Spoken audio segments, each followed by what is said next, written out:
Hello, as said by Viljar, my name is Lainvoo, and I'm now taking a longer break, but I still am Inspector General of Art Monuments in the Estonian National Heritage Board.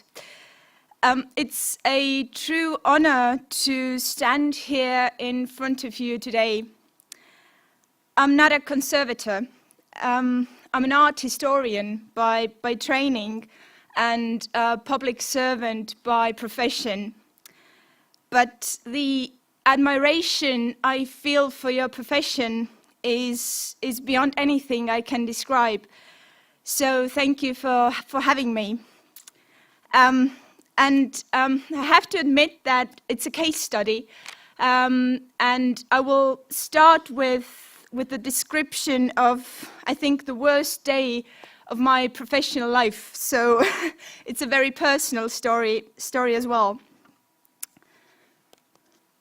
So in the early hours of May 16, 2016, a devastating fire hit Piirissaare, a small island in Lake Peipus near the Estonian-Russian border. You can see it here. And it was a Monday morning. It was about 7:30. I was getting ready to go to work as my husband walked up to me and said, "I really don't want to be the one telling you this, but the prayer house in Piirissaare has burned to the ground." I literally ran to the office, trying to get a hold of anyone, of my colleagues in southern Estonia, ringing anyone who could tell me what's going on, what has happened precisely. Sadly, it was really hard to get any information about the situation on the island.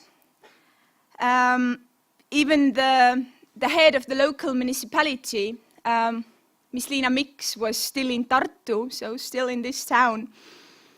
And really there was very few pieces of information about what precisely has happened and how bad the situation is.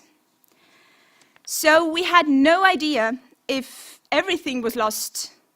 Has anything been evacuated?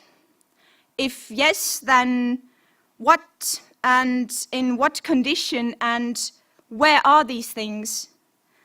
So it was imperative that we had to get to the island as soon as possible, and we had to get there ourselves. The next regular ferry to Piirissaare was on Wednesday. It's a Monday morning. We didn't have that long. So I contacted the Estonian Police and Border Guard Board to ask if it would be possible for them to take us to the island with one of their speedboats. As I explained the situation to Mr. Treffner from the Police and Border Guard Board, he said to me, "You apparently have an emergency there. If you want to, we could give you a lift with a helicopter from Tallinn.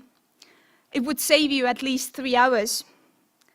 Well, I was amazed by the offer, to be honest, and I accepted it really quickly so that he wouldn't have time to change his mind. And off me and my colleague Miss Kadri Taal went. We arrived to Piirissaare at around noon. There was still smoke coming from the ruins of the houses lost in the fire that had started less than 12 hours prior.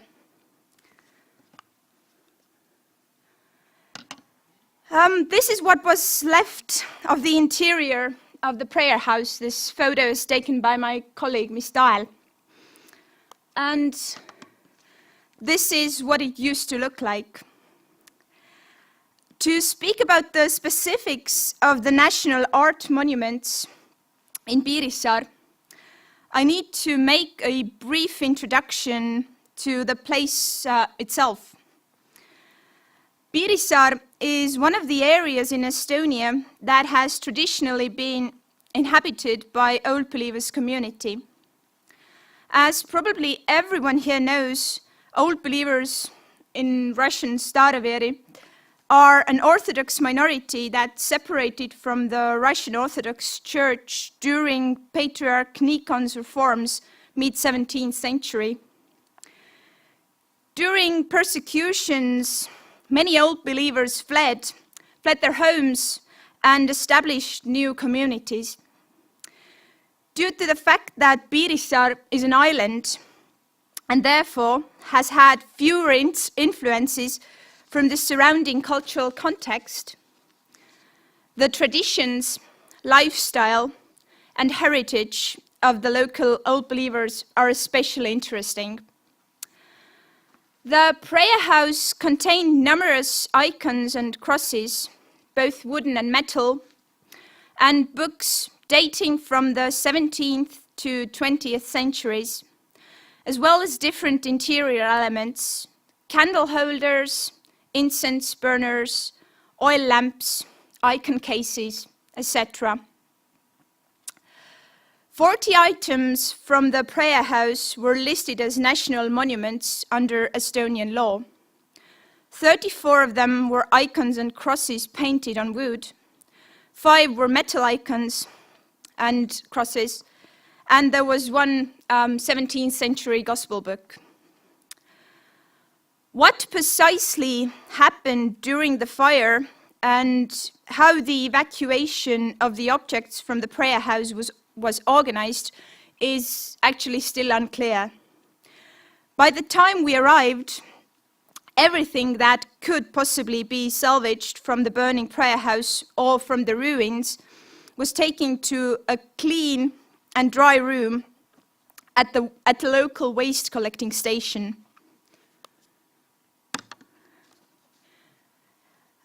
The icons and books had serious heat, smoke, fire, and water damage. The first task was to do an inventory of the evacuated material in order to determine and document the scope of the damages. The next step was to dry the books as much as possible with the tools at hand and store everything in a way least damaging to the icons and books.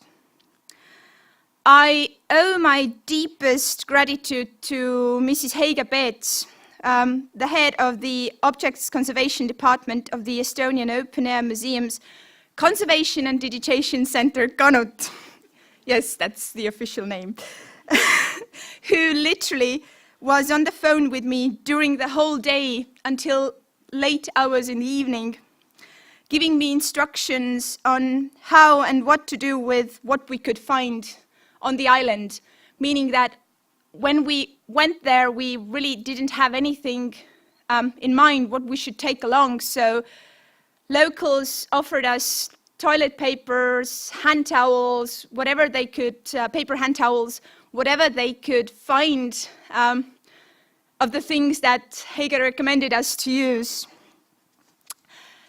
Yet it was clear that a large amount of the material needed to be evacuated from the island and be conservated as soon as possible.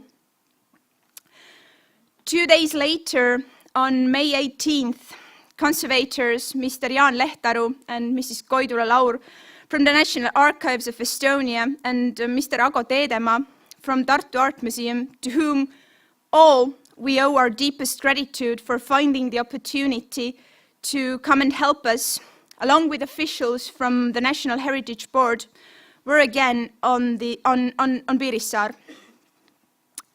The aim was to adjust the provisional storage space and instruct the local community on ventilating the space and also conducting daily drying of the books just to try and avoid mold. A little more than 2 weeks after the fire, on June 1st, 24 damaged wooden icons and crosses and 2 destroyed icons were evacuated from the island. Some books had already been taken to the mainland prior to that. Among these, some were taken to conservation to the Estonian National Archives, where your colleagues decided that they will conserve some of the books pro bono just to help out. The evacuation was financed by the state-funded program Preservation and Development of Places of Worship and organized by the National Heritage Board in cooperation with the Estonian Open Air Museums Conservation and Digitation Center, Kanut. The brain behind the logistics that made the evacuation possible was my dear friend Mr. Viljar Vissel, head of the Department of Paintings, Wooden and Metal Objects Conservation.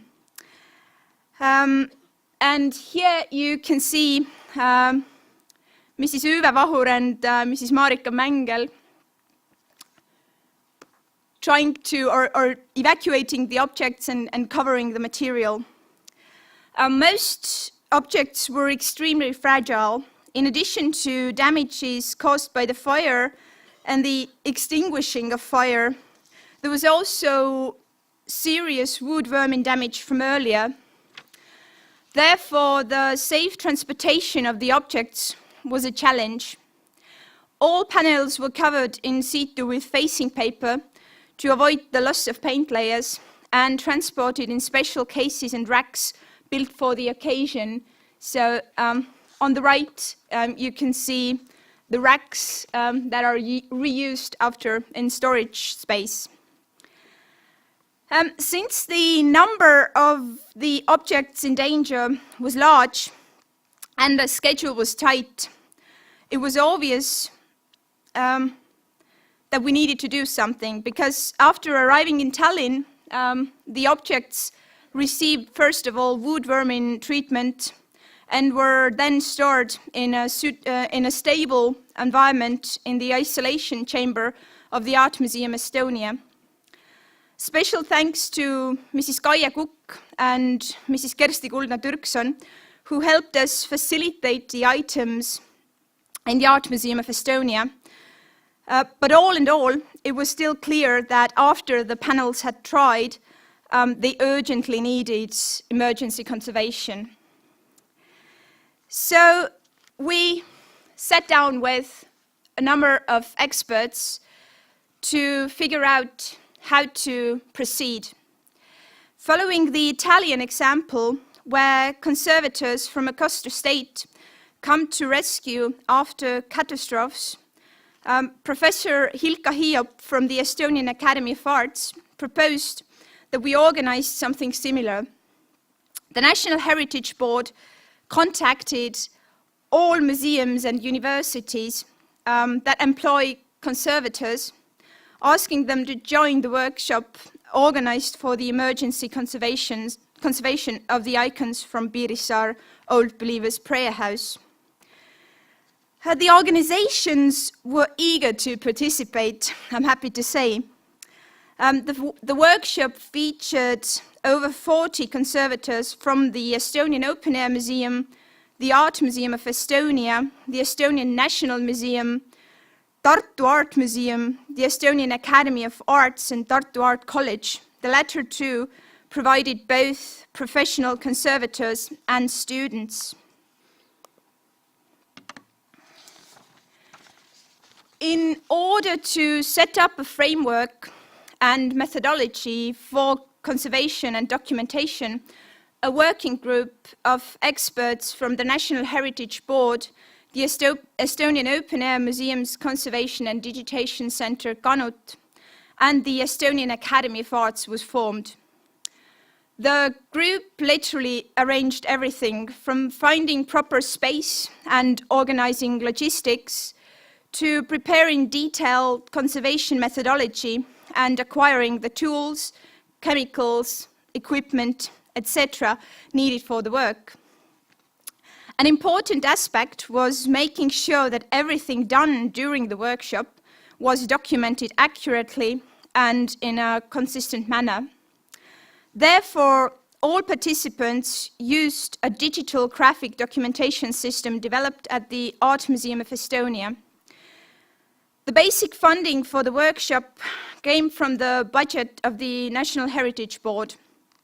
The organizations who sent their conservators to participate at the workshop did it so free of charge. The workshop took place on October 24 to October 28, 2016, in the Estonian Open Air Museum. During the workshop, facing paper was removed from all panels. The paint layers were consolidated and fixed to the ground, and basic surface cleaning was conducted. In general, the workshop was even more of a success than we hoped. But since the icons had been rapidly covered with facing paper during evacuation, the conservators discovered that the damage to many icons was actually more severe than suspected at the beginning.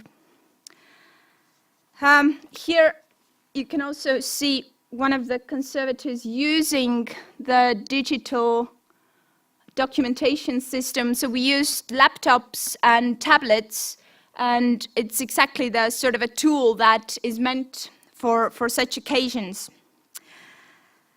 As a result of the 24 damaged icons that we evacuated, 12 can likely be aesthetically restored so that they can be used in their original function in a new prayer house in the future.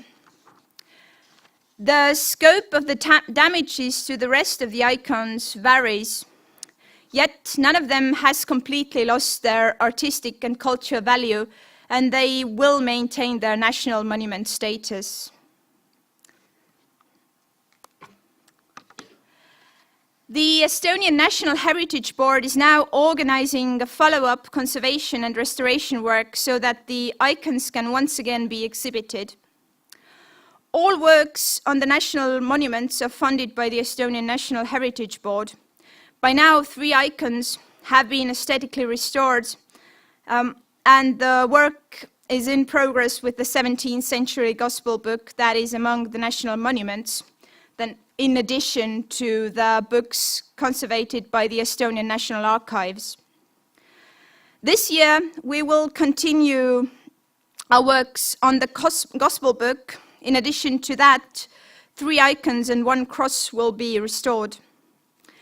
The objects are all facilitated in the storage areas of Art Museum of Estonia, Estonian Open Air Museum, and the Estonian National Museum, to all of whom I would like to express my deepest gratitude for finding the opportunity to storage the material until the prayer house in Piirissaare is rebuilt and the icons can go back home and serve their original purpose. And this finding the facilities to storage the icons is especially important and clear why it's so important after Marju's previous presentation, showing that there isn't much space for museum's own collections. So therefore, we are truly, truly grateful. And in addition to that, we have had the opportunity to put all our finances into actual conservation work. So we haven't had to pay for any room for rent, for things like that. So that's a really, really big thing from the museums, and a big effort done by our colleagues there. But with that, I would like to conclude. Thank you very much for your attention.